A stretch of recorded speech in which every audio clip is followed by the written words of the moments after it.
Welcome along to episode number 58 of the Carp Chronicles podcast. In this episode, we have John Llewellyn joining us for a two-part series to chat about a variety of topics, such as carp macronutrient requirements, receptor density in older carp, rig lengths, flavour levels, and a whole lot more. Of course, this podcast is going to be quite bait heavy. For those of you who know John, I mean, he's extremely well respected in the bait world. So this is pretty much just about bait. However, even if you don't make your own bait, I think everyone's going to learn in this episode for sure. For those of you who don't know who John is, he's a big carp and barbel angler. He also owns a company called Big Carp, who sell a variety of very high quality baits across Europe, predominantly in France, but he's now branching out into other countries such as Italy, Belgium, etc. He's also the first Olympian that we've had on our show, having competed in no less than 3 Olympics, 1980, 1984 and 1988. So as you can imagine, he's a man who takes his hobbies very, very seriously. And I think anyone listening to this, you're going to take away numerous nuggets of gold from this interview. Now, before we jump in, of course, I need to proudly announce my sponsor, and I have a new one. Jungle Warfare Clothing has decided to hop on board and support this podcast and make these episodes possible. So, big thank you to Jungle Warfare Clothing. If you haven't come across these guys, I urge you to check them out. You can find them at junglewarfare.co.uk and all of the usual social media channels as well, Instagram, Facebook, etc.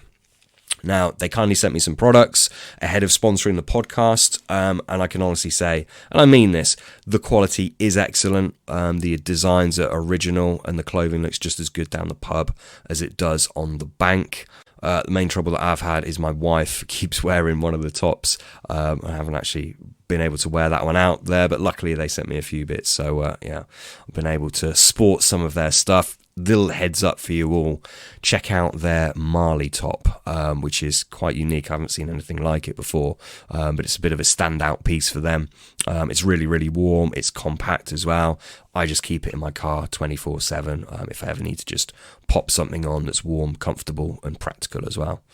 And that's it. Go check them out. I'm really impressed with them. I really like them. They're also really lovely lads as well. The branding's good. The clothing is good quality. It just looks good stuff. So go ahead. Urge you to check them out. junglewarfare.co.uk. As well as those guys, of course, we have the super impressive Target baits supporting the show. I now use these guys for the majority of my bait making supplies because they offer super fresh ingredients, which is, I don't know about you, but really important to me. I don't want to be using things that are just sat in a factory for half a year. These guys have lovely fresh ingredients that are super high quality, and also the postage is really quick and very reasonably priced. Definitely the cheapest place regarding postage. So yeah, really, really good. You can actually make further savings at targetbaits.co.uk if you use our special code at checkout, which is Chronicles10. So when you go to your checkout, there's a little place for you to put a discount code, pop in Chronicles10, and that will give you 10% off at targetbaits.co.uk. That's it for the intro. Let's jump in. I really, really did enjoy this episode, and hopefully we get to do another one in the future. John is a super interesting guy. I just cannot say good enough things about him. Lovely bloke and extremely knowledgeable as well. So I hope you enjoy this interview with John Llewellyn. John, welcome along to the podcast. Oh, well, thanks for inviting me. It's a rainy day and it's carp and carp fishing. Talking about that, what could be better? I know, absolutely. And I know I said on the lead up to this, I traditionally we have a tip of the episode, and you picked up on that. And as we're recording in the daytime, it is now 12:30. I said, I won't be having any alcohol. I'll just have a tea. And I've changed my mind on you, which I feel bad about. You tricked me. I've got a cup of tea. Yeah, well, you're welcome to grab a Guinness or what have you. But I might go get a can of Guinness if we have a break. Go for it. Yeah, it's fine. So I'm just about to tuck into, I don't know if anyone's familiar with this. This is going to sound like an advert. It's not, but there's a company called Beer52, and they send you a box of beer once every however often you want it. And they've just lured me back into a subscription. So it's one of those, and it's a Steeplechase Pale Ale from Round the Corner Brewing Company. Excellent. Yeah. And you're on a tea? I'm afraid I'm on a builder's tea. Yeah, I'll catch you up later. Yeah. Please do. Yeah, please do. I mean, this is for those people, and I'm sure there's many listening that know you. Probably in for a very diverse chat, and it's probably going to be pretty much all based around bait and carp behaviour and other kind of shoots off from that. Yes. We've spoken a few times on the lead up to this podcast, and I know something that you're very passionate about and interested in, and I know you wanted to cover it, is how carp actually go about finding their food, what it is they're looking for, and obviously what that means to us anglers, and how we can use that to our advantage. Yeah. Should we start? I know that's a huge topic in itself, but should we start there? I know you've got some interesting ideas about this. Yeah, I think it's a really good place to start because it leads off into all sorts of other places that we can go into in sort of more detail. But to give a little bit of the sort of how this came about, I've always been interested in bait and the bait side of fishing in general, particularly carp fishing. But going back about 15 years or so, I was asked to do a talk at the big Carp Italy show, and they wanted to know what the title of the talk was going to be, and I said, well, I'd really like to talk about big carp and how to target the bigger fish in terms of bait and approach and methods and so on. So that was the subject of the talk, and that time it was still sort of traditional slides and talking to the audience, and question and answer thing at the end, and it all went really well. Lots of questions and answers, which was really good. But I did my talk, so I concentrated on things like spread baiting patterns with boilies, where you're going to spread them out over a large area to get fish moving around. That's a sort of big fish approach. Low flavour levels. Why? And we went into a little bit about why that may be something that big carp in particular will be interested in, and it's something we'll talk about, I'm sure. Yeah. Things like you've got a baited area and you've got a spare rod, so you think, well, what will I do with this one? I know, I'll stick a stringer on it and chuck it out further or down the margin or something.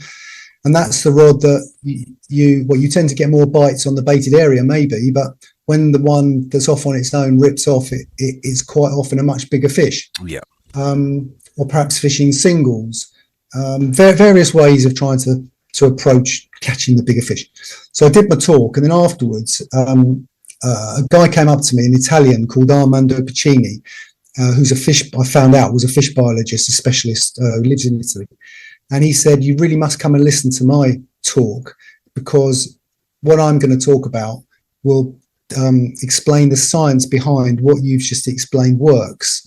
And I thought, wow, now that is going to be interesting. So I sat through his hour-long talk, and that then formed the basis for an ongoing sort of friendship since then, because it's fascinating. And he spoke about the subject that you just brought up, which is how the fish find their food, what they're looking for, even down to the point of how they actually eat it, which is actually really interesting as well. But initially he was talking about what the fish are looking for. So all living animals have got a metabolism. They need to produce energy to move. They need to be able to grow, to repair damaged tissue and so on. So they've got a metabolism, and that metabolism produces excreta or crap that goes into the water, and urine. So it goes into the water, and that excreta that goes into the water is basically broken down food, and it creates a type of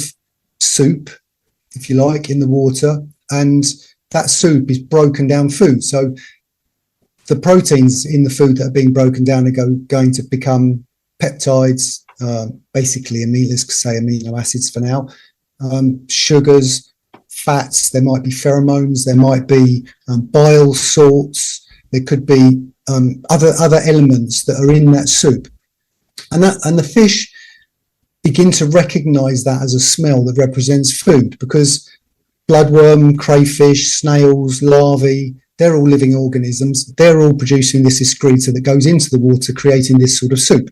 So fish begin to recognize the, let's call it a smell, or the olfaction of this soup, and they recognize as that as being a food source. So they will swim towards it.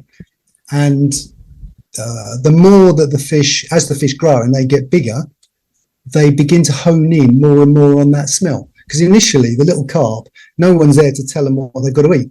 So they tend to eat anything. They'll have a go. They'll try it, whether it's a bit of gravel or a branch or a leaf or whatever it happens to be. They'll try it. They'll begin to realise, because it's inherent within them, they begin to realise what is food and what isn't. And you can imagine as the fish get bigger, they begin to realise what is actually the food, and they begin to hone, let's call it skills, hone their chemoreception down to certain elements that they know will represent their food.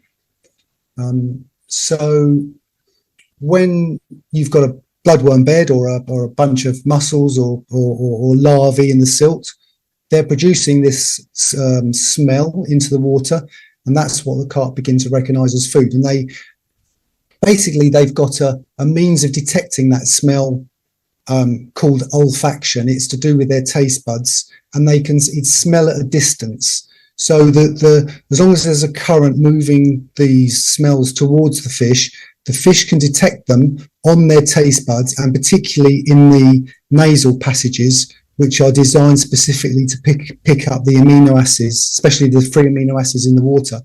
And the fish will then begin to swim along the concentration levels of that smell towards the source.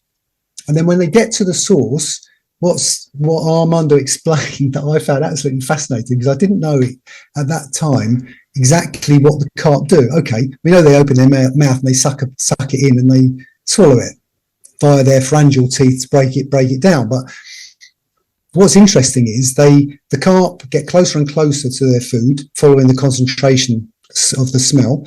When they get near their food, they've got those protractile lips and their gills. They can open the gills, open their mouth, and it sucks the water in.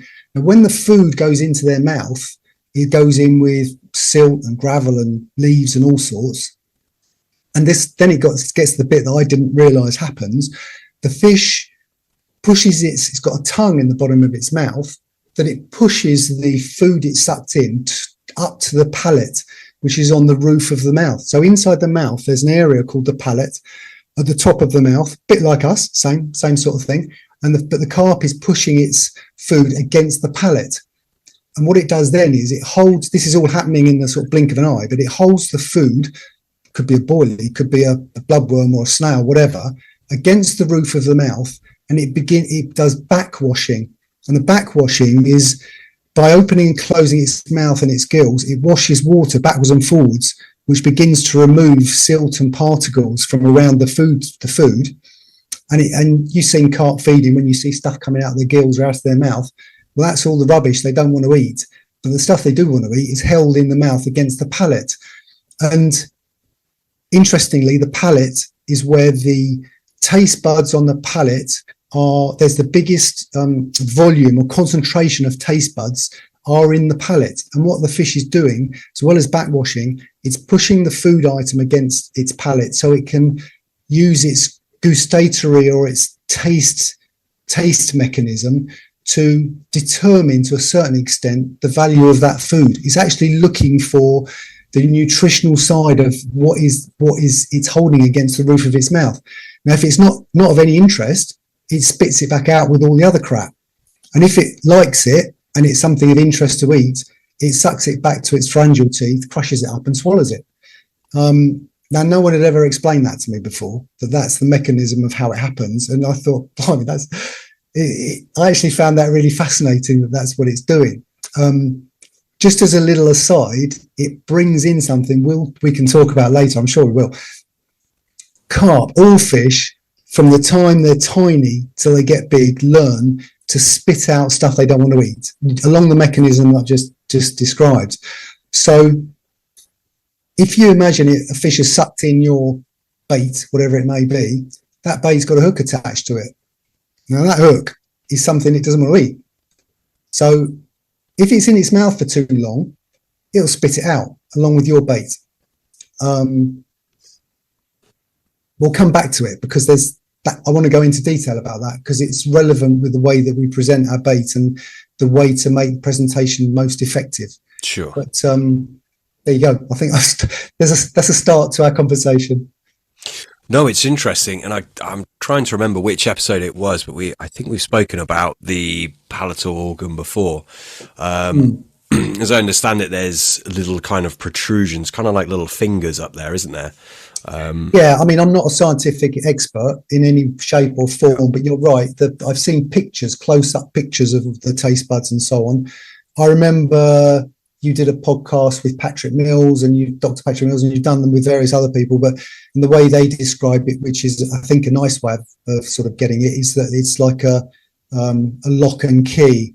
And for the actual receptor site, you mean? Yeah, for the receptors in the taste buds. Yeah. So that the amino acids and things go in and they get locked into. Yeah. So it's a lock and key that work together. But that's a slightly different subject. But yeah. Yeah, absolutely. And I think that's the thing, isn't there? There's certain things that some people perhaps hold too much stock in that actually they wouldn't fit in that lock mechanism. The lock and key wouldn't fit, if you want to put it in that term. But anyway, I'm going off on a tangent there. We'll do a lot of that. We will do, yeah, no doubt. Yeah, we'll definitely do a lot of that. It's very interesting. Sorry, I don't know if I've kind of cut you off and you were going somewhere else with that. Yeah, possibly. So if we go back to what the carp, because we were talking about targeting big fish. Yeah. So when you look at, this was the other thing that Armando spoke about that sort of one of the things that blew my mind. There were several, but he basically explained that we're in a juvenile fish, or we're talking about cyprinids. So in a juvenile carp or barbel or whatever, it's got a smallish volume compared to a big fish. It's got a smaller volume of area for its taste buds, so it's already going to have less taste buds than a big fish. But interestingly, as carp grow, the number of taste buds per square centimetre doesn't just grow with the growth in area, it grows exponentially. So by that, what I mean is, let's, for the sake of argument, say there's a 1 centimetre squared area of little fish, and it's got 1,000 taste buds in their little square centimetre. It's actually many times more than that, but if that, let's say it had 1,000 in a square centimetre, when the fish grows and you would then rather than the 1,000 per square centimetre staying in a much bigger area and a bigger fish, it, rather than having 1,000, it's got 2,000 or 3,000 or 4,000. It grows more and more. So what you end up, I don't know the numbers, but that's what happens. So what that means is that in a bigger carp, it's got a bigger area, so many more taste buds than a small carp. And not only that, it's got more per square centimetre. So that means that the sensitivity of that big carp is many times more than that little carp. So a smell that may be, let's call it a smell for now, a smell in the water, something dissolved in the water that is of interest to that you can catch small fish with, could be very strong. The fish doesn't really know what things are yet. It's still a juvenile, so it's going to try anything. And also, it doesn't smell too strong because it's not very sensitive. But the very sensitive big carp that's swimming around in the same sort of area, to that fish, that smell is miles too strong, and it begins to recognise that that's going to be dangerous to it. So yeah, hopefully that I've sort of explained that in some sort of logical way, because what that means is if you take a kilo of boilies, any boilies, you put them on the size of a tabletop, so you drop them off a boat or you spod accurately your boilies to a marker float, and you've got your kilo on the size of a tabletop, it's a kilo of boilies. That kilo of boilies is diffusing out into the water a certain concentration of all the bits and pieces that are inside it, flavours and the makeup of the bait and so on. But it's quite concentrated because the bait's concentrated. So the smell is let's say, strong. If you take that same kilo of boilies and you spread it over something the size of a tennis court, so you've got one boilie here and another boilie a few feet away and another boilie 10 feet away and just boilies here and there, the concentration of smell around or in the area around each bait is very many times less. So that smaller smell doesn't interest the smaller carp as much. It really doesn't smell it very much because it's not sensitive enough. But that big old fish that's swimming around, to him, that smells nice, smells like food. So that's a sort of an explanation as to why the spread out baiting is particularly of interest to big fish. The other thing or catching big fish, the other thing that does immediately is by if you put all your bait on a tight area, the carp that comes in to feed on it hasn't got to move very much to open its mouth and take a load of food in. It becomes much more difficult to hook them because they're not moving, and the hookling's got to straighten against the weight of the lead for it to create that initial pricking of the hook. And if the fish isn't moving much, it's got more time, suck the bait in and do what I mentioned earlier. It'll realise there's something in its mouth it doesn't like, spit it back out again. Mm-hmm. But when you spread your bait about, you create the situation where the fish picks up your bait, it likes it, it swims off to find another one, and it basically begins to swim around every time it picks up a bait. And of course, it then picks up your hook bait, swims off and hooks itself against the lead. And it also explains why a bait fished off your main baited area tends to pick up bigger fish than the smaller ones. Yeah. There's another big advantage in doing that type of baiting for bigger fish is that other fish, nuisance fish like bream and roach, and maybe if you're fishing abroad, the little catfish and other fish you don't really want to catch, when you fish a big baited spread area of boilies, it doesn't interest those sort of fish as much either. So you don't get bothered by the bream and the roach as much as you do if you put a tight area of bait. So it sort of brings in lots of reasons why that approach, the spread baiting with low levels of flavour and a good nutritional bait, is a great method for catching big carp. Yeah, and I definitely want to go into the concentration of receptors that potentially increase with the age of the carp. But just on that subject, I mean, it's well known, isn't it? You have your baited spot, have your hook bait off of that. I rarely fish any way other than that, to be honest, other than singles.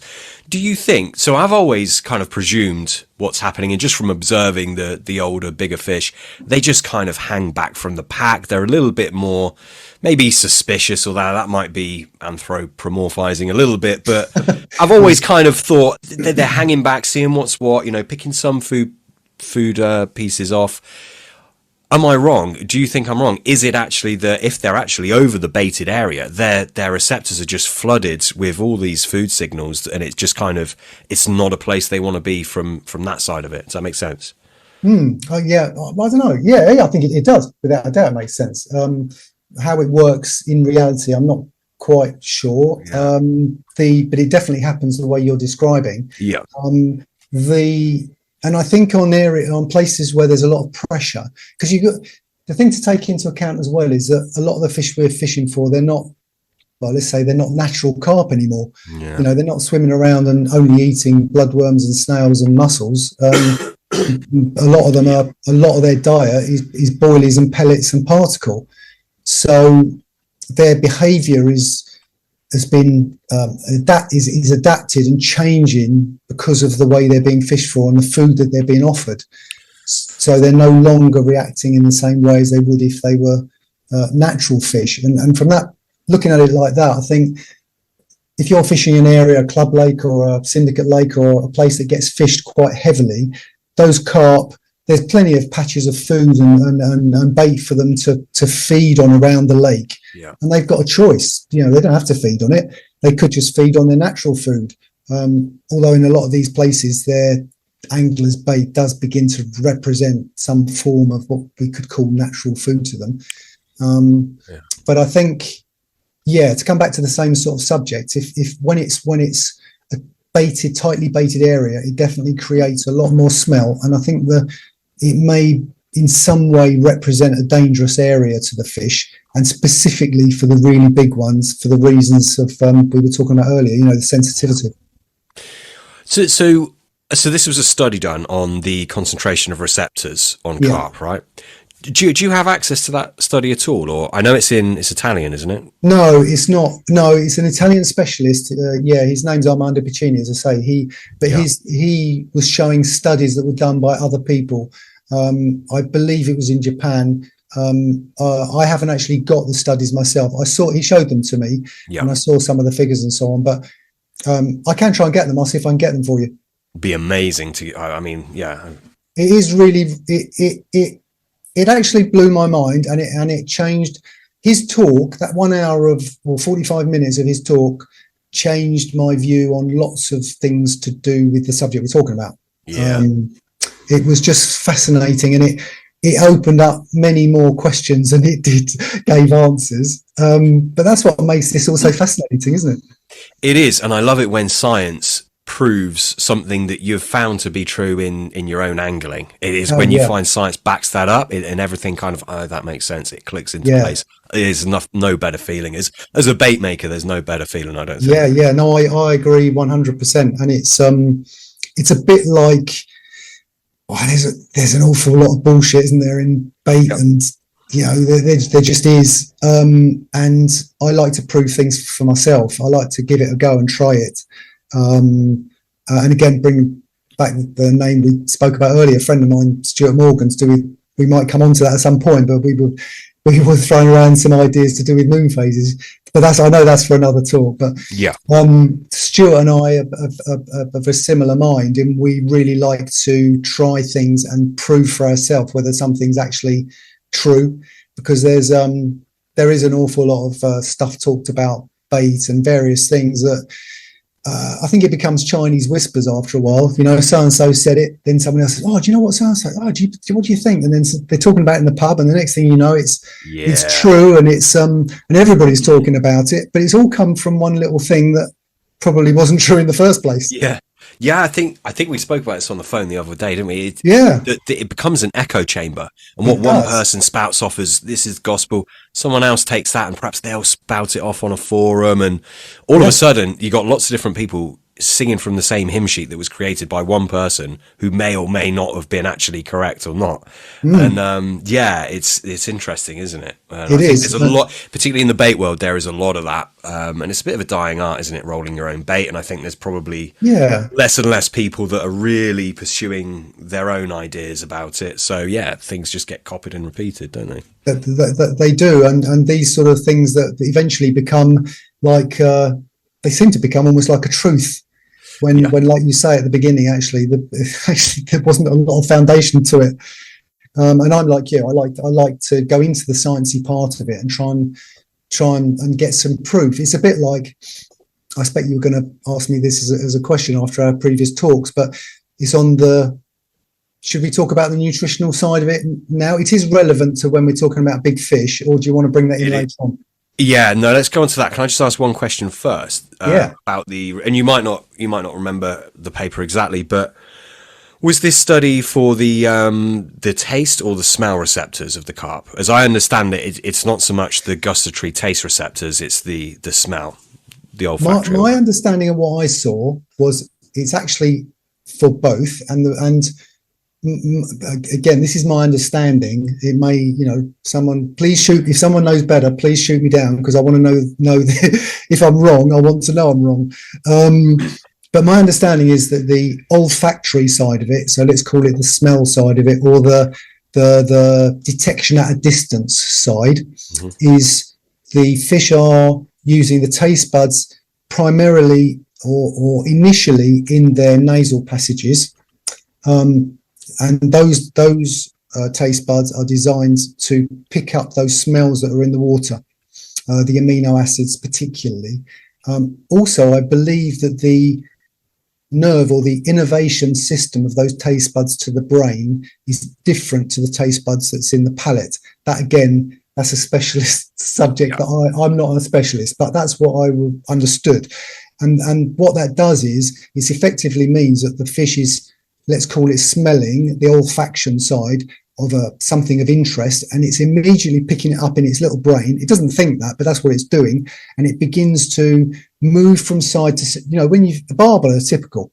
you watch barbel in the current or other fish in the current, they hold station, but they tend to sort of move slowly side to side.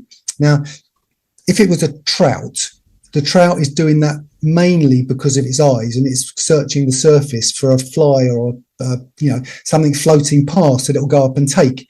But barbel down on the bottom, they're doing the same thing, but they're using their barbules and their nasal passages and their taste buds to try and pick up amino acids that are dissolved in the water coming towards them, like a smell. And once they're going side to side, when they detect something, they then begin to move towards it, still going side to side, but trying to find the most concentration, and they then move up the concentration towards the source. The way I like to think of it, or I explain to people when I talk about this, is it's a bit like there's been an accident in the snow in the mountains, and the rescue have gone up there with their sniffer dogs, and they let them free. And what do the dogs go side to side and crisscross backwards and forwards, and they're looking for just a few molecules in the air of someone's breath or something underneath the snow. They detect it, and they keep going sideways and backwards and forwards, zigzagging. They move up the concentration level until they find a bit of snow, and that's where the person is under the snow. And that's exactly what the fish are doing with their olfactory senses in their nasal passage. But then, when they get over the food or the sauce, they suck it into their mouth, push it against the palate, and at that point, they're using different taste buds that are designed more, if I've got it right, they're designed more for detecting the nutritional aspect of the bait. So they're still picking up the amino acids, but they're also analysing in their own little way, analysing whether this is a food item worth eating or not.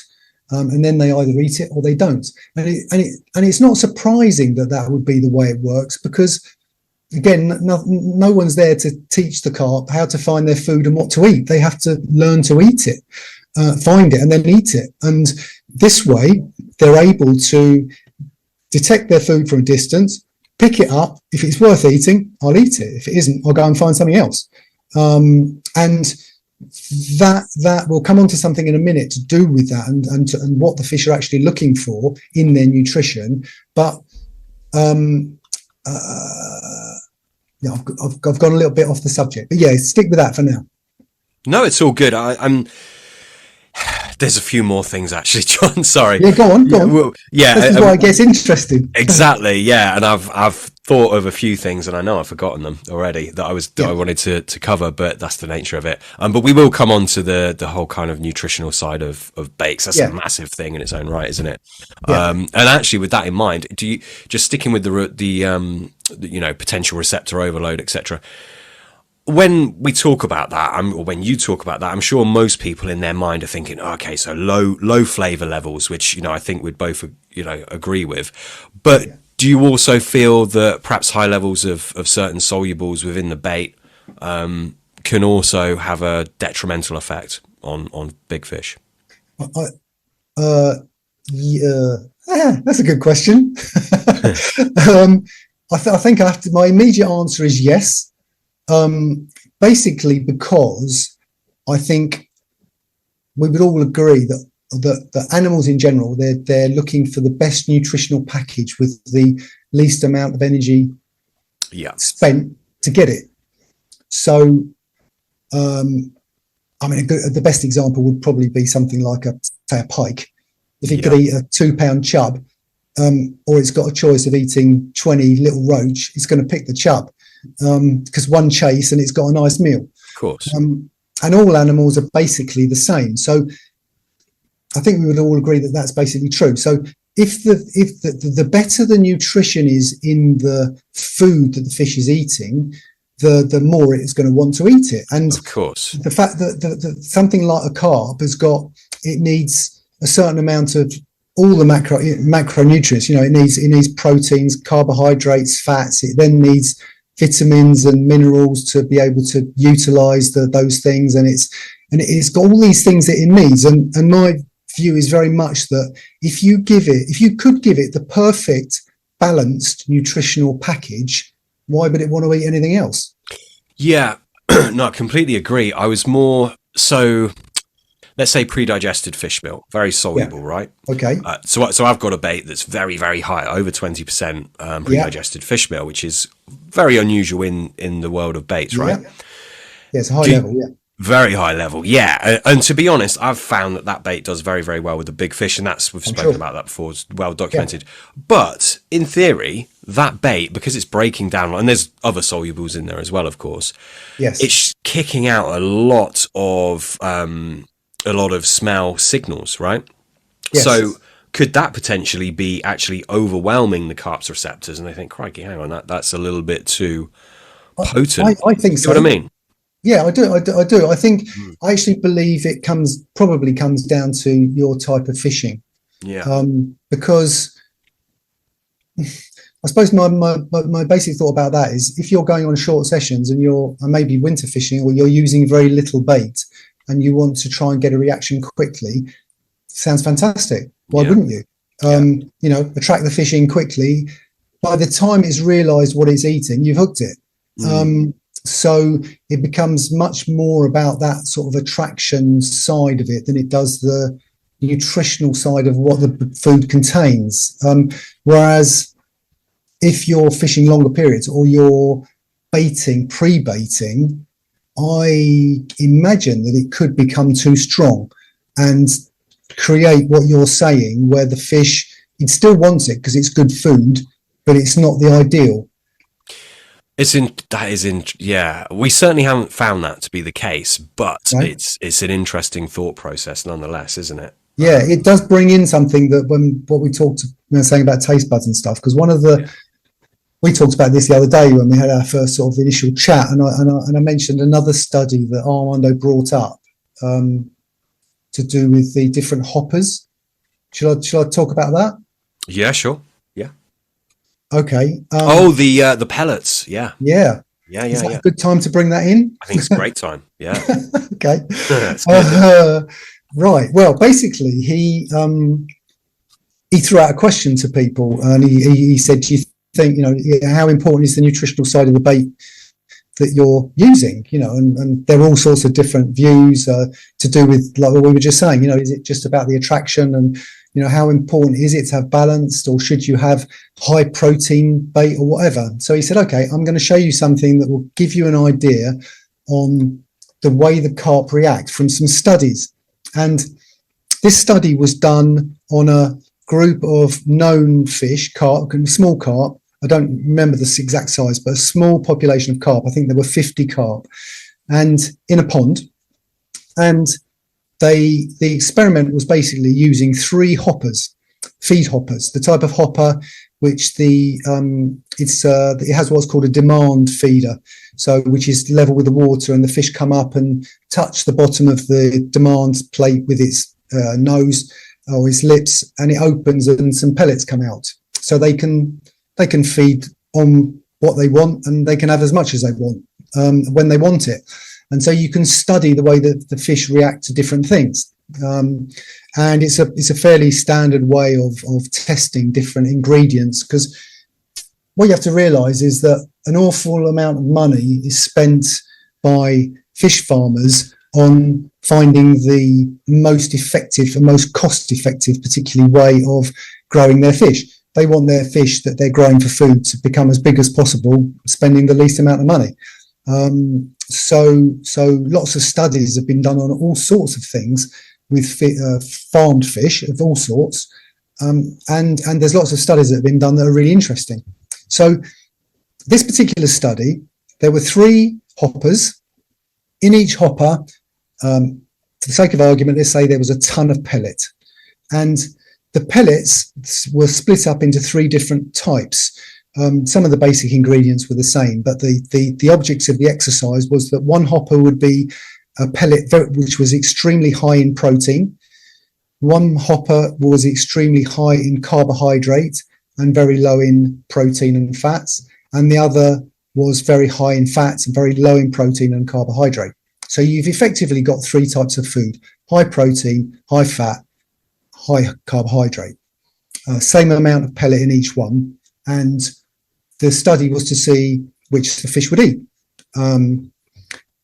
Take into account that I mean, these are all sort of averages, and I'm doing this from memory, so I can't remember all of it. But if the water's a nice temperature, about 18 degrees, carp in general needs something like 35-36% of protein. They need quite a lot of carbohydrate and a bit of fat and the vitamins and minerals that go with it. But let's say they need, for the sake of argument, 35% of protein. So when the fish start initially feeding on these demand feeders, these three hoppers, as you would expect, they take a third from each one to start with, or on average, they have a little bit out of each one. But over a period of time, they begin to choose more of certain hoppers. And over a long enough period of time, they begin to choose the percentage of protein, carbohydrate, and fat that we know, or fish biologists know, is what the carp require in that temperature of water. Now, when Armando showed this study and I looked at it and was listening to what he was saying, I thought that it pretty much blew my mind because basically and the period of time was really short. I mean, he threw a question out into the audience. He said, how long do you reckon it takes before the carp begin to pick that amount of protein, that amount of carbohydrate, and that amount of fats? And there were all sorts of answers that came back. But from memory, the length of time was not much more than a week. So within a week, these fish were just however the mechanism works that they were doing it, they were picking up or feeding on the right amount of nutrition they actually need. And interestingly, when they repeated these studies in water at different temperature, so for example, when the water temperature goes below 10 degrees, fish require very little protein, or much less protein. Again, I can't remember exactly, but it's something like under 10% of protein. Same thing happens. In 10 degrees water, after a certain period of time, the fish were taking 10% of the protein pellet, more of the carbohydrate because they need more of that and more of the fat. So I find that fascinating, and it brought into my thoughts all sorts of things about, well, if I'm offering the carp in my boilie the right sort of balance of proteins, fats, and carbohydrates. I mean, ideally to do with the temperature of the water as well, but there we're getting a bit over the top, I think. But offering them the right sort of food that they want in the right balance, they're going to choose mine rather than anything else. Yeah, interesting. So presumably this lake, pond, what have you, that this test was done in, I mean, what other food sources did that water have present? That's what they were feeding on, the pellet. So they had that, but were there naturals present within the lake? Not as far as I know. No, it Right. was an artificial pond. Yeah, which is absolutely fascinating, isn't it? But I can always kind of think, we're fishing in lakes where, potentially 9 times out of 10, if not more, there's other anglers fishing, isn't it? We're all using our own bait. There's lots of different things going in. On top of that, you've obviously got the natural foods sources of the lake. Yeah. Do you feel that would have a bearing on things? So say in a kind of more clinical environment, yes, this is the perfect amount of protein, perfect amount of carbs and fats. Do you think actually, if we're looking at what bait best to use, do you think we go with those findings, or do you think, well, hang on, we have to consider that actually it's very different in a real fishing environment? Yeah, I do think it's different. It's I mean, the fish in most places, they can decide if they're going to eat our bait or just leave it alone and then just eat naturals. Yeah, if they want to, and also in the naturals, they're going to find lots of the important things as well, like because it's fresh live food, isn't it? So they're going to find the enzymes and vitamins and minerals and things they need that will then help them to digest a lot of the other food.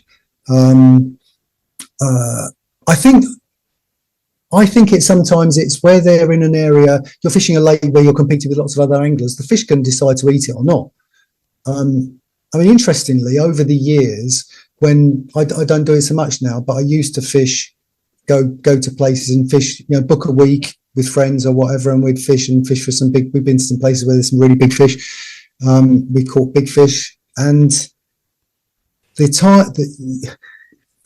no sort of real truths, is there? But but it happened too often that the biggest fish we caught came towards the end of our week. And I wondered, because our approach, myself and my friends that I went with, our approach was very much offering the best balanced nutritional food bait. So we would generally go for that 30-35% of protein, probably made up out of fish meals. All good quality, fresh ingredients, a low level of flavour, low levels of hydrolyzed products generally, just a good food that the fish are going to feed on. And I wonder if the fish are swimming around, trying different things, but over that, it's enough time, it's 4 or 5 days of trying this, they're going to keep coming back and actually begin to recognise that this is something they really want to eat. And that's when they become more confident on it, and you basically trip them up and catch them. Yeah, exactly. I think, as well, say, let's just make maths easy. Let's say a carp, let's say a 20-pound carp needs a kilo of food a day. That's probably way off. But let's just say it needs a kilo of food a day. 35% of that being from protein is going to be great. So 350 grams of protein. Yep. If it's swimming around and it's eating, food item A, that might be 90% protein. It's unlikely it would be that high, but it might be very high in protein. Then they might go and eat something that's actually very high in fat and maybe some carbohydrates. Then they're eating another food item that's, do you see what I mean? Yeah, I do. So collectively, it's, if they're in a water that's seeing a lot of carbohydrate-based food items, perhaps then they would seek out something that's a lot higher protein. Do you see what I'm trying to say? I do, exactly, yeah. And so, I'm not trying to derail the findings, because I think it's fascinating. And when you first told me the other day, I was sort of dwelling on that for a while, because it really is fascinating stuff. And the fact that the carp figured this out through eating just, it backs up all of our ideas, doesn't it? But it does really, yeah. I think you're right though in what you're saying, is that there are so many factors that come into play, and when there are other anglers out there using different baits and pellets and particles, and then there's all the natural food, and there's a whole load of stuff that the fish are feeding on. It does throw everything into a bit of a sort of a mess. I mean, I say we, as in, a few close friends who we all fish in the same sort of way with the same sort of bait. Our experience over the years is that this approach with this type of bait definitely works really well on commercial type fisheries, and definitely picks out bigger fish. That's the whys and the wherefores is we can talk about for hours. Of course, it definitely works. So to give, and you're predominantly, talking about lower flavour / attractor levels, right? Yeah. To give people an idea, what is a lower flavour level? Are you able to and obviously it depends on the flavour, because some are a lot stronger than others. But are you able to give people, something to work off of? Yeah. I think the first thing I would say that is, I've probably become less and less flavour orientated over the years. Flavours, there's so many different types of flavour. You could pick a basic or good fruit flavour. Pick a fruit flavour, for example, and there's lots of ways that fruit flavour could be made up. It could be relatively simple. It could be extremely complex. Thousands of possibilities, yeah. And there's so many possibilities that, although to us it smells of a particular fruit, it could be very simple or extremely complex. And in the complex ones, it could be one or two of the components that are actually something the fish find of interest. Yeah. But in general, if you go to a flavour house and ask for some samples, ask them to send you 10 samples of a banana flavour, they can. You might find that none of them are any good for when you try them and you do some experiments on the carp to see if there might be one, there might be two, but most of them probably won't be very attractive to carp. Yeah. And I tend to try and stick with things I'm 100% confident in, that I know is going to be an attraction, an add. If I'm going to put it in my bait, I want it to be complementary and to add to the bait, because I firmly believe that if you're using a good base mix, you really don't need a flavour in it. Yeah. Because it's not the flavour that's going to catch you the fish. The flavour, going back to what we began with, the flavour, I think, is more to help with the initial olfaction, attraction from a distance, and it's the nutrition of the bait that becomes the key bit when the fish starts to feed on it. And so I tend to start with what I hope is a really good balanced nutritional base mix.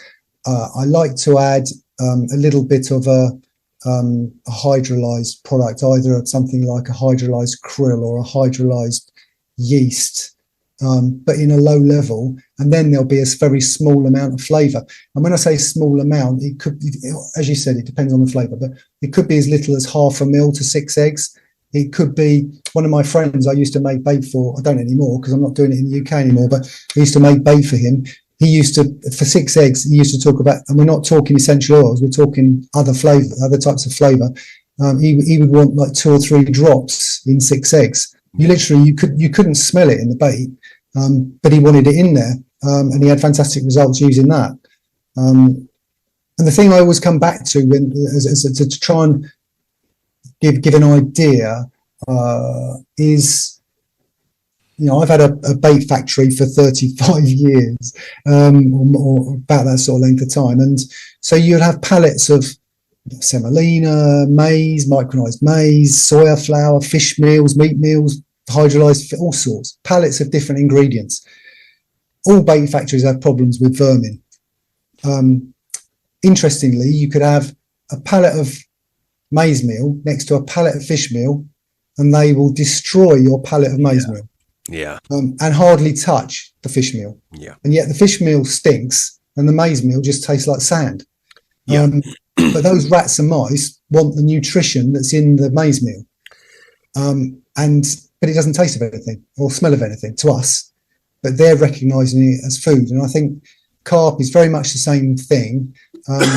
Some of the best sort of bait ingredients and attractors really don't have very much smell or taste. I mean, you put together a milk protein bait with casein and calcium caseinate and soya isolates and all these things. You taste that and you go, well, why would you bother eating that? Yeah. And yet it's extremely attractive. Absolutely. So, in answer to your question, I think that yes, a flavour can be useful, but it has to be a good quality flavour. And I would definitely be using it at low levels. And the flavours that I use, I'm not putting in more than, there's one flavour where I put about 3 ml in. It's a sort of maple type flavour, which seems to work really well when it's a bit stronger. But everything else is really low levels. What's that? Did you say 3 ml? Yeah, that's about per kilo? Per 6, let's call it a kilo of bait, about 800 grams of bait. Yeah. It works. That flavour works really well if you put 10 ml in. But to me, it seems to work just as well if you put 3 ml. So I prefer to put 3 ml. Yeah. Most of mine I use around about 2 or 3 ml. Yeah. Yeah. But obviously, they vary in strength so much from one to the other. The difficulty is, I'm just at the moment, I'm just organising manufacture of our products with a new manufacturer in France, which is so we're going to be distributing out to the shops in January and February, which is really exciting. So I've been for the last few years actually, I've been talking to various flavour houses and manufacturing companies on my own flavours. And the thing you have to understand about flavours as well is you can get a sample of a flavour, or depending on the components and the way that it's made up, the manufacture, most flavours, or in fact all flavours, will have some form of base or solvent, whether it's oil or MPG or alcohol or whatever the base happens to be. And it's not as simple as just increasing the main components, but effectively by reducing the amount of base that's there and increasing the amount of key ingredients, you're increasing the concentration of the flavour. So by having let's call it a stronger or more powerful flavour, you can create the effect from the flavour that you want by using lower and lower levels. And let's say like my flavour that I use at 3 ml and works really well at 3 ml, I could probably create the same effect if I asked the manufacturer to produce Yeah. the same flavour at half the concentration, Yeah. and I could put half the amount in. Which is why it's so difficult to talk about flavours and how much to put in a bait. Of course, yeah, of course. And I mean, in my opinion, that there may be, let's say, there's, I don't know, 100 different components of a certain flavour.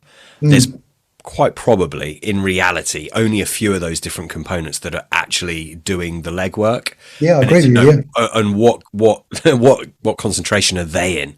That's the important thing, isn't it? Yeah, and sometimes there's things in there that you would never think was in there. I mean, something like an organic acid, like butyric acid, say, which stinks. If people listening have smelt butyric acid, it's you definitely don't want it on your hands. No.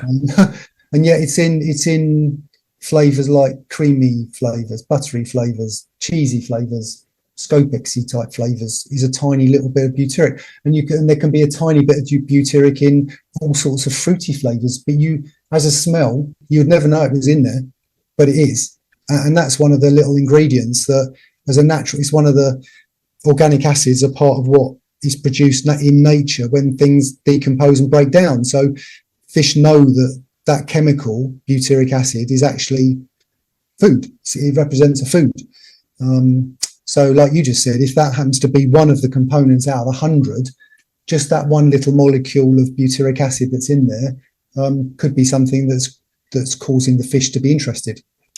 Absolutely. And I mean, there's many things that are much more potent than butyric acid as well, that are used in microscopic, just very, very small concentrations. And some of them, things like soliton, etc., extremely expensive. But yeah, it's interesting. You mentioned bases there. Do you have a preferred base for your flavors? Ethanol or fractionated coconut? I think that's difficult as well, because there's some oil-based flavors that are exceptionally good. And surprisingly, even in cold water, because that again is a little bit of one of those things we talked about at the beginning, where the general consensus would be, well, oil flavors won't be any good in winter because they go hard. And alcohol based flavors are the best in winter because they're soluble, they diffuse quicker. My experience hasn't been necessarily like that. There's a couple of oil based flavors that are exceptional in winter fishing, and I think it's probably, I don't know, but my thought is that these flavors, this particular oil based flavor is extremely complex. And I think some of the components, as we were just saying, some of the components may be soluble even in very cold water, and are diffusing out of the bait. And that's what the fish is being attracted to.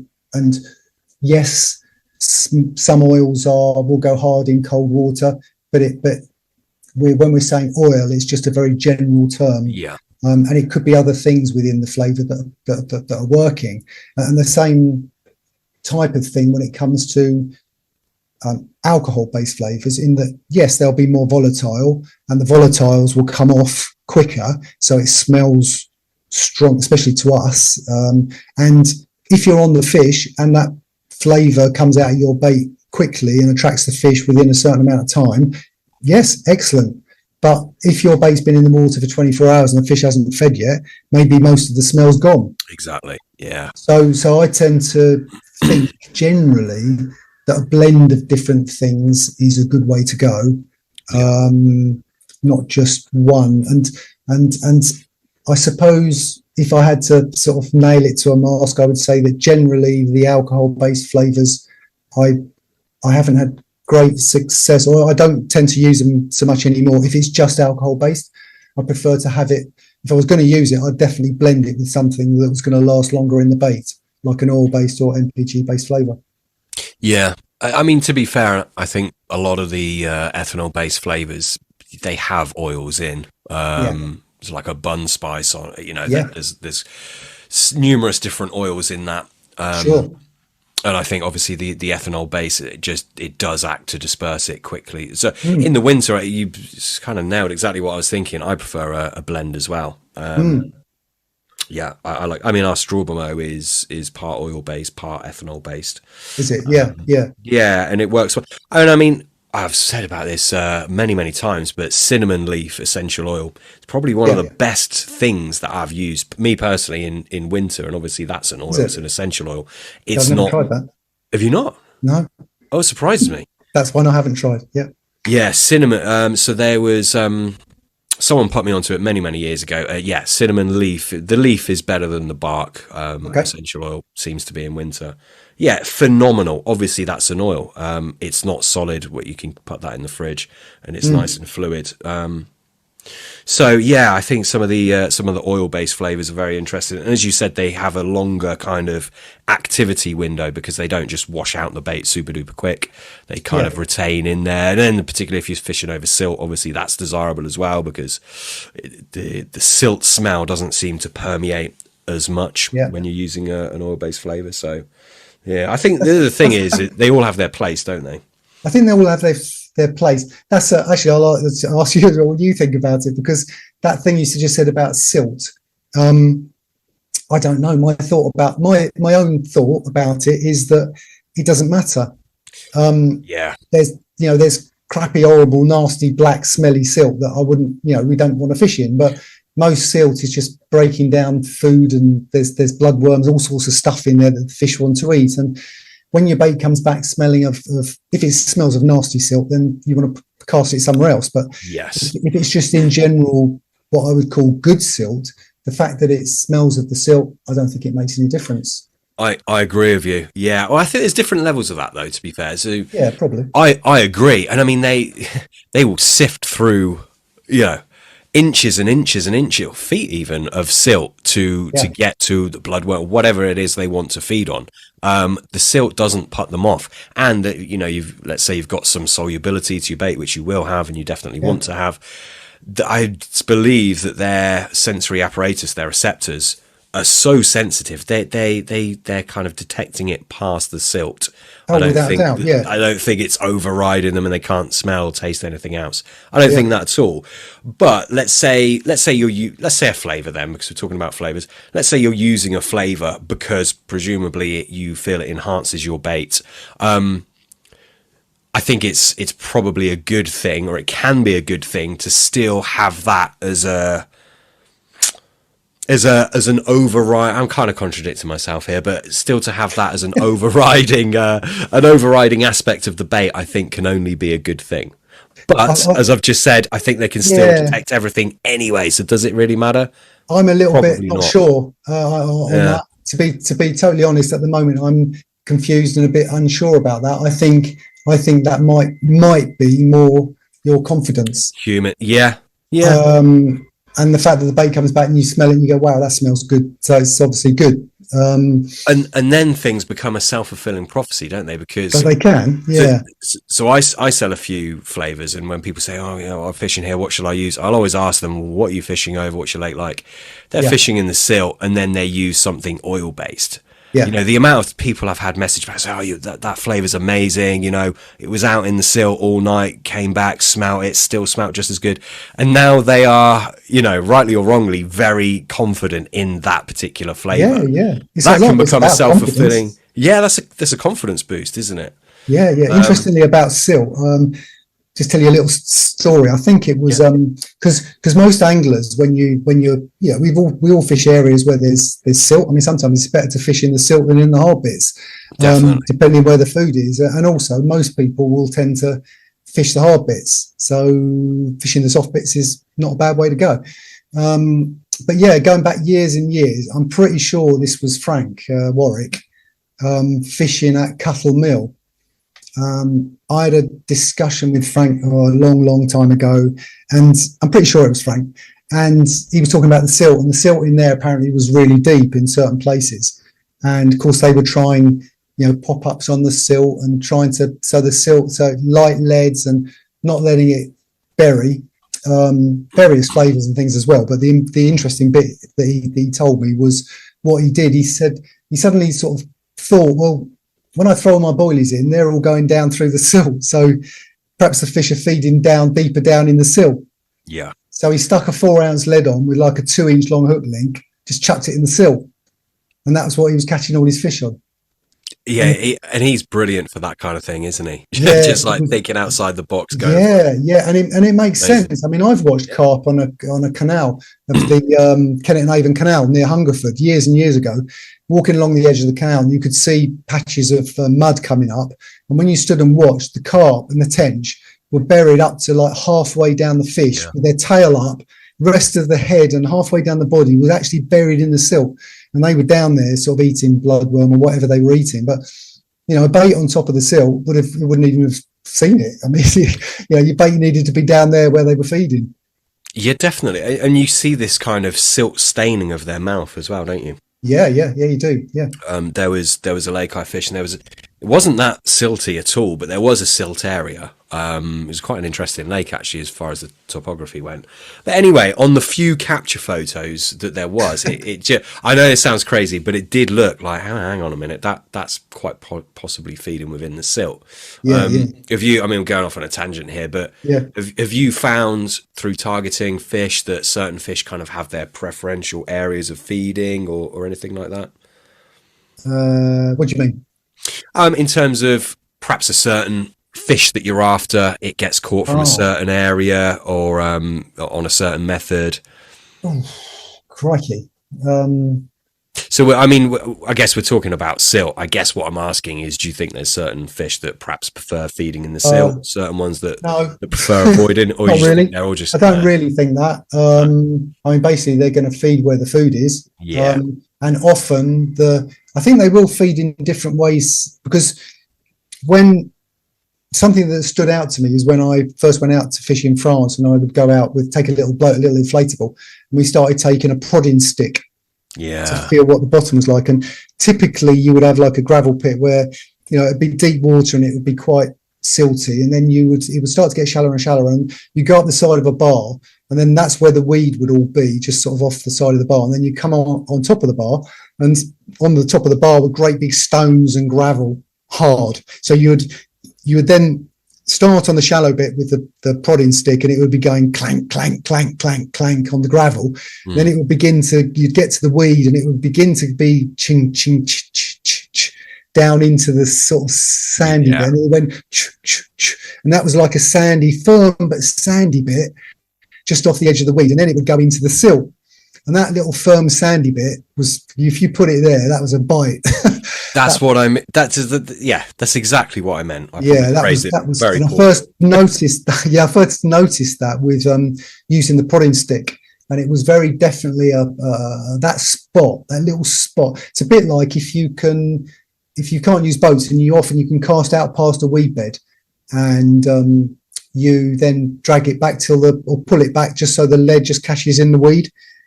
And at that point there, just right next to the edge of the weed, is often a sort of silty bit. It isn't a sandy bit that isn't quite silty enough for the weed, but it's not the gravel. It's just that little edge. Yeah, I reckon if you went and asked 100 carp anglers, 90 of them would back that up. I think that's just seems to be a universal thing that applies to all lakes, doesn't it? It's one of those things, I think so. For whatever reason. Well, it also brings in that thing where, have you found a clear, everyone's looking for a nice clear hard spot. Well, they tend to often find a clear spot, but there's clear spots and clear spots. And also on the edge of clear spots is not clear spots. And often if you can get it onto the edge of that really thick weed or the edge of something, so you're not stood out like a sore thumb in the middle of nowhere, that can make a big difference. The visual. But also sometimes I think maybe it's, let's say the carp is sucking your hook bait in, and there's perhaps some detritus that it's sucked in as well. Yeah.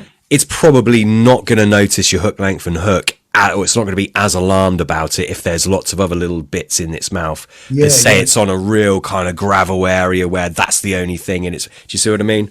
Yeah, I do know exactly what you mean. I think it's a bit like when you fish in weed. Generally you're going to use very strong tackle in thick weed, but you can get away with it. It's really strong tackle because the fish can't play with your bait in the same way as they can on a clear bit. Yeah. So I think you're exactly right. Yeah. I think that the longer you can keep that hook bait in the carp's mouth without it being spitting it out or being concerned, I think the more likelihood you have of hooking it ultimately. Yeah, that to a degree. That's I don't know if you did that deliberately, but it was very good if you did. No. It brings us on to the bit about hook length and all that. Oh, and I'm not that professional, but no, that's brilliant. Oh no, that was great. I was well impressed. That was really good. No. But yeah, absolutely. Yeah, hook length is important, isn't it?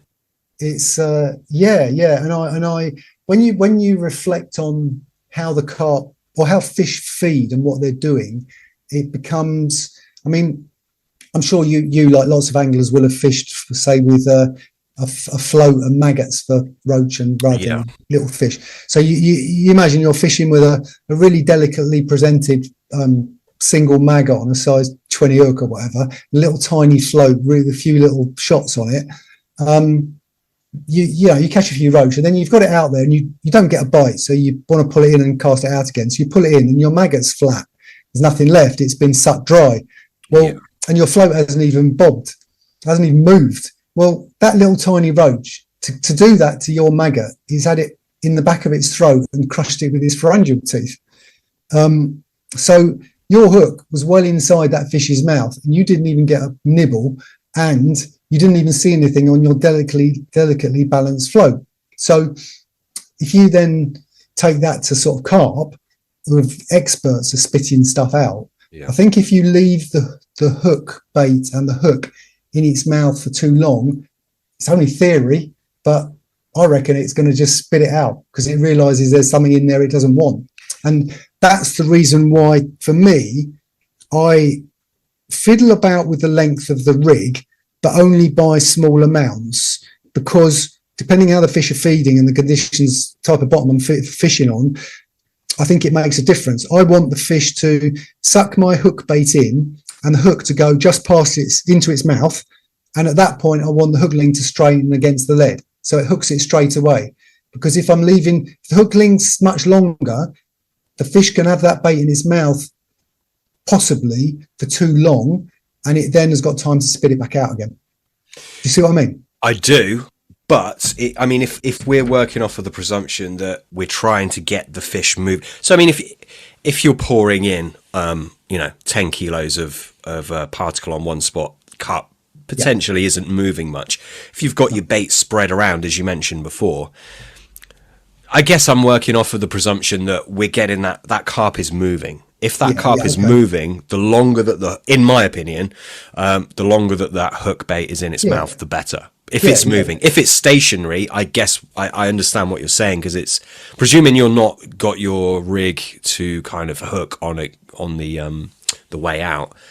I can understand what you mean. It can sort of figure it, and they're masters with their mouth, aren't they? They are, and it's a bit like, you wouldn't generally use a really long hook link if you were using a PVA bag. No. 3 inches long or something really short, because the fish is literally dipping down slightly, sucking at the bait that's free, the hook bait flies in and hooks it immediately. In theory. In theory. Well, it's all theory, isn't it? But the other thing that I think is important, and when we're talking about big fish, if you're talking about a great big carp, that's relative to the size of the water, whatever you're fishing for. But let's say a big fish. It depends partly on its morphology, on its shape. So it could, if it's got a belly on it, its mouth, when it's swimming along, is actually quite a long way from the bottom. Yeah.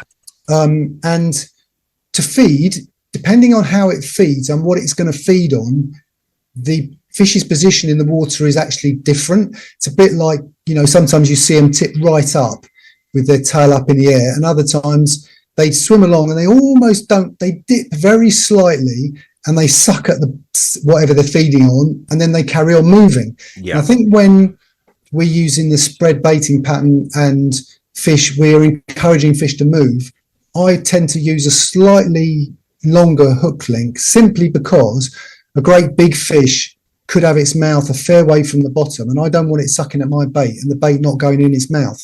Yeah.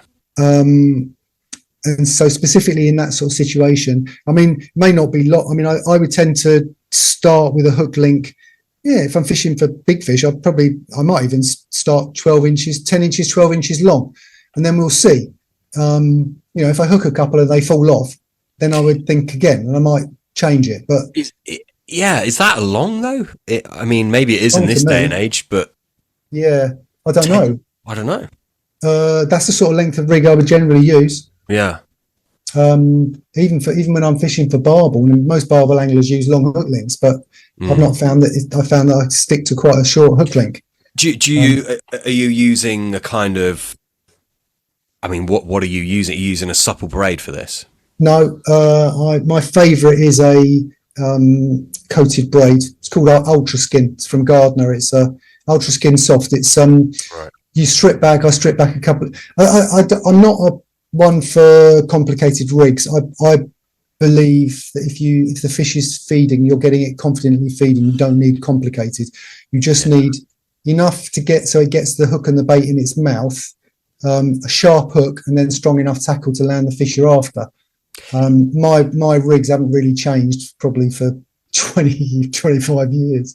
They're very boring, simple, but they work for me. And the key thing being, I like to use a long hair because I think that's really important to allow the hook to do its job properly. By long, if you let I like a gap between, let's say, the top of the boilie and the bottom of the bend of the hook to be at least a centimetre, half an inch, possibly even more.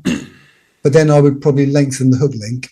But that's much longer than I see most people using. So I understand that's the kind of done thing, but why do you do that? In terms of, say you're going to lengthen the rig. Why? Why do you then? Because the fish is, when it sucks the bait in its mouth, it's not, to me, it's not picking it up in its lips. It sucks it back into its mouth because it's going to taste it. Yeah. And with a big fish, is to get it, if it's got a bloody great big mouth, 4 inches across. I use sometimes 50 mil boilies. 50. I don't use them all the time, but when I fish on the river abroad, when I fish for barbel, I've still used 50 mil boilies for barbel. I'm with you on big baits. I've never gone to 50 though. That's it's not. Yeah, but next time you catch a carp, I know. Open their mouth up. Have a look how big it is. Its mouth huge. Is. Yeah, huge. And take into account that when I first fished at Taplow, and we were using balls of paste around our hook.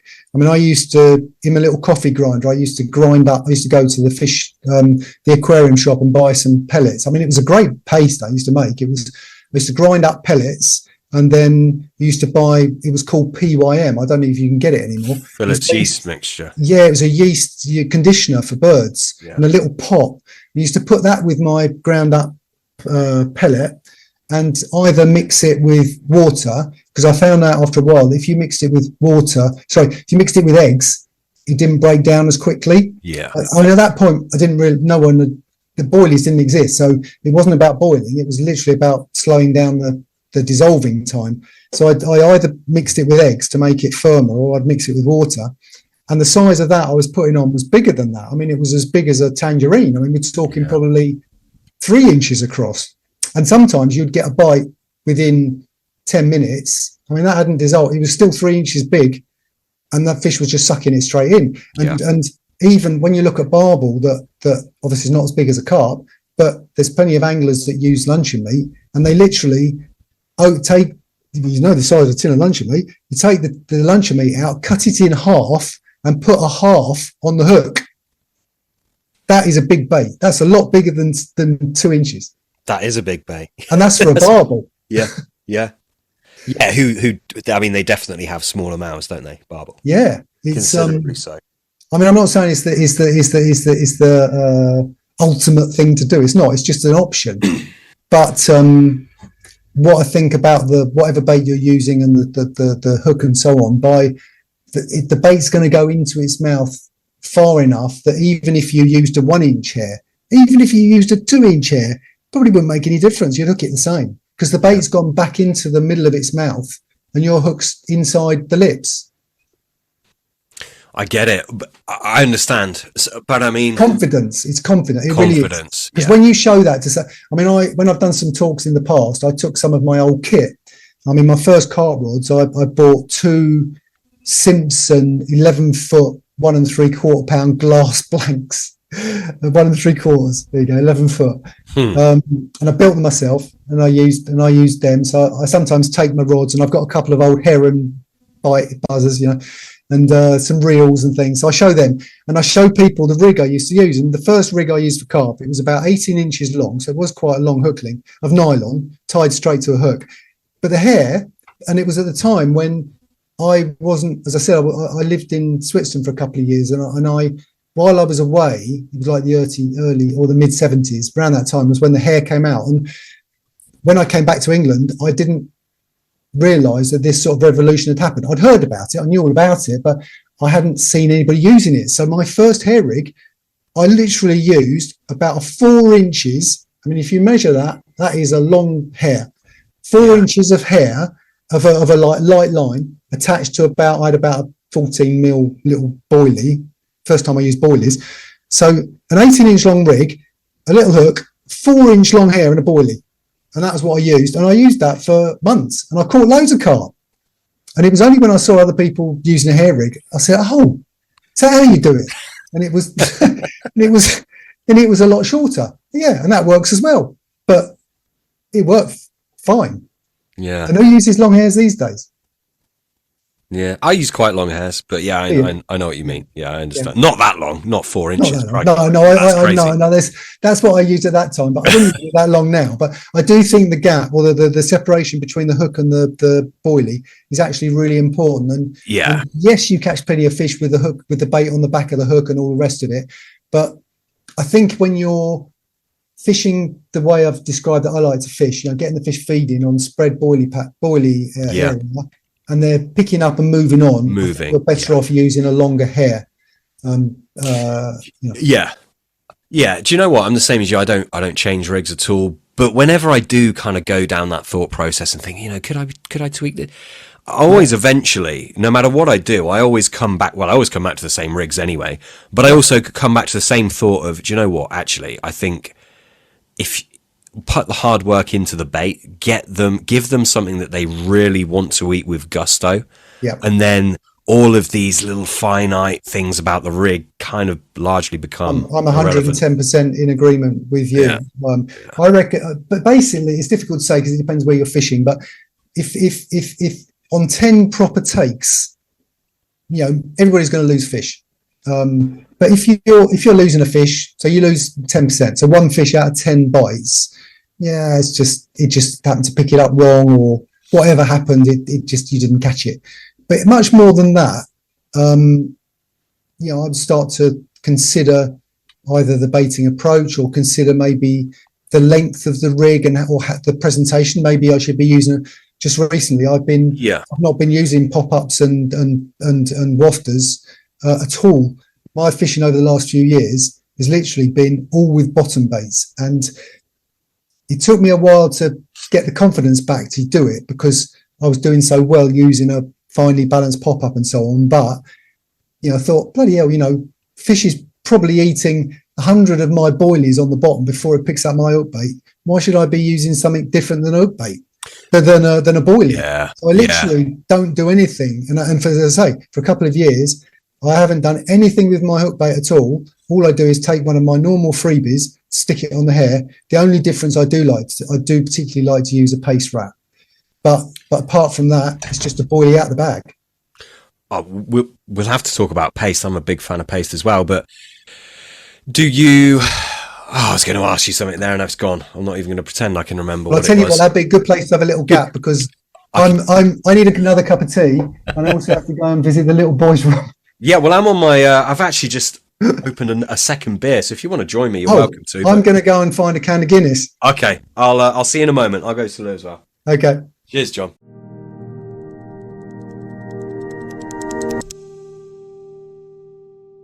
Psst. If you're still here and you happen to be listening on the Apple Podcast app or Apple iTunes, please take a few moments, leave me a review, let me know how we're doing with this podcast. A, it's really nice to hear from you, and B, it helps this podcast stay relevant and stay in the ratings. If it doesn't stay in the ratings, it falls behind, people don't listen to it, and obviously that means there's not much point me doing it anymore. So if you can take a moment to leave me a review, I'd really appreciate it. If you're not listening on an Apple device, I don't think you can leave us a review unless there's some means that I'm not aware of, but nonetheless, I appreciate you listening. It does mean a lot to me, and feel free to reach out on social media. That's it. I look forward to bringing the next episode to you very soon.